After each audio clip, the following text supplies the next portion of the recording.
Assalamualaikum warahmatullahi wabarakatuh. Anak-anak, tadi sudah melihat video mengenal berbagai bentuk pecahan. Nah, di sini Bulia hanya akan menjelaskan lebih detail lagi tentang pecahan biasa, pecahan campuran, desimal, dan persen, dan bagaimana mengubah pecahan biasa menjadi pecahan campuran dan sebaliknya. Untuk pecahan biasa, sudah dijelaskan ada dua macam. Yang pertama pecahan murni. Pecahan murni itu yang pembilangnya lebih kecil dari penyebutnya, contohnya 2/5, 3/7, dan seterusnya. Yang kedua adalah pecahan tidak murni, di mana pembilangnya lebih besar daripada penyebutnya, contohnya 7/5, 9/4, 10/3, dan lain sebagainya. Nah, pecahan tidak murni ini yang dapat kita ubah menjadi pecahan campuran. Untuk pecahan campuran terdiri dari dua buah bilangan. Yang pertama adalah bilangan bulat dan yang kedua adalah bilangan pecahan. Contohnya seperti ini. 2, 1/3. 2 merupakan bilangan bulat, 1/3 adalah bilangan pecahan. Maka 2 1/3 ini disebut pecahan campuran. Nah, di sini Bulia akan menjelaskan cara mengubah pecahan biasa menjadi pecahan campuran. Contohnya, yang pertama, misalnya 9/5. Nah, kita ubah menjadi pecahan campuran dengan cara porogapit istilahnya ya. 9 dibagi 5. 9 dibagi 5 ini bisa dapat berapa? Atau 5 dikali berapa? Yang hasilnya mendekati 9. Berapa anak-anak? Yaitu dikalikan 1. Karena kalau 5 dikali 2 hasilnya 10. Sudah melebihi 9, tidak boleh. Harus kurang dari atau sama dengan 9. Maka yang paling tepat adalah 1. Nah, sekarang 5 dikali 1 tetap 5. Kita kurangkan. 9 dikurangi 5, 4. 4 dibagi 5 sudah tidak bisa. Nah, maka menghitungnya sampai sini. Nah, 1 ini merupakan hasil bagi yang berupa bilangan bulat.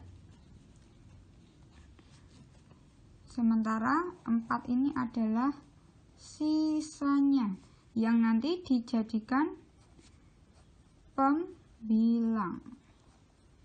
Yang nantinya akan dijadikan pembilang. Maka 9/5 ini dapat ditulis. Bilangan bulatnya dulu ya yang kita tulis, yaitu 1. Terus pecahannya titik-titik per 5. Penyebutnya tetap 5 ya, penyebutnya tetap 5, tetap sama, penyebutnya tetap 5 sama. Nah, pembilangnya ini adalah sisa dari pembagiannya tadi, yaitu 4. Maka 9/5 itu sama dengan 1/4/5. Yang selanjutnya adalah kita mau belajar pecahan campuran diubah menjadi pecahan biasa. Langsung contoh saja ya. Contohnya, pecahan campuran menjadi bentuk pecahan biasa. Contohnya, Bulia mempunyai pecahan 2, 1/5. Nah, kita ubah menjadi bentuk pecahan biasa. Bagaimana caranya? Caranya yaitu bilangan bulat dikalikan dengan penyebut, lalu ditambahkan dengan pembilang.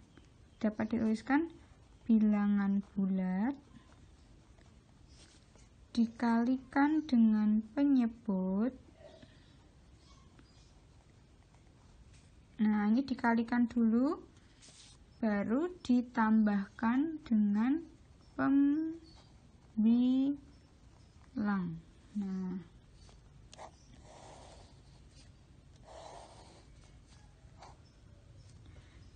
Nah, kalau ini berarti 2 dikali 5 berapa? 10. 10 ditambah 1 menjadi 11, maka pecahan biasanya menjadi 11/5. Nah, untuk penyebut ini tetap sama ya. Kalau di sini 5, maka dalam pecahan biasa juga tetap 5, tidak berubah. Tadi bilangan bulat dikali penyebut ditambah pembilang itu digunakan untuk mengetahui pembilang dari pecahan biasanya. Sekarang yang ketiga adalah pecahan desimal. Pecahan desimal itu terdiri dari yang pertama adalah persepuluhan atau titik-titik per 10. Yang kedua perseratusan,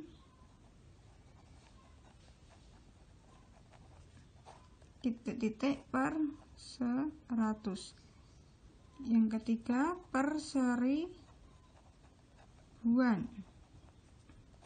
titik-titik per 1000. Nah, ini contohnya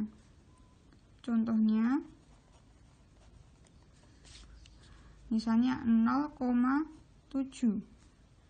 Nah, maka 7 ini dinamakan persepuluhan.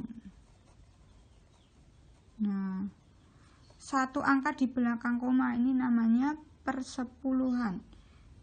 Kalau perseratusan contohnya 0,65. Nah, 65 adalah angka pertama di belakang koma, maka ini masih disebut persepuluhan. Dan angka yang kedua, yang 5 ini adalah angka kedua di belakang koma, maka ini yang disebut perseratusan.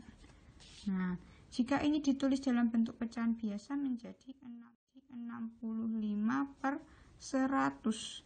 Ada dua angka di belakang koma, maka per 100 sesuai jumlah nolnya. Kalau yang ini tadi kan hanya satu angka di belakang koma, ini kalau dijadikan pecahan biasa menjadi 7/10 karena hanya ada satu angka di belakang koma.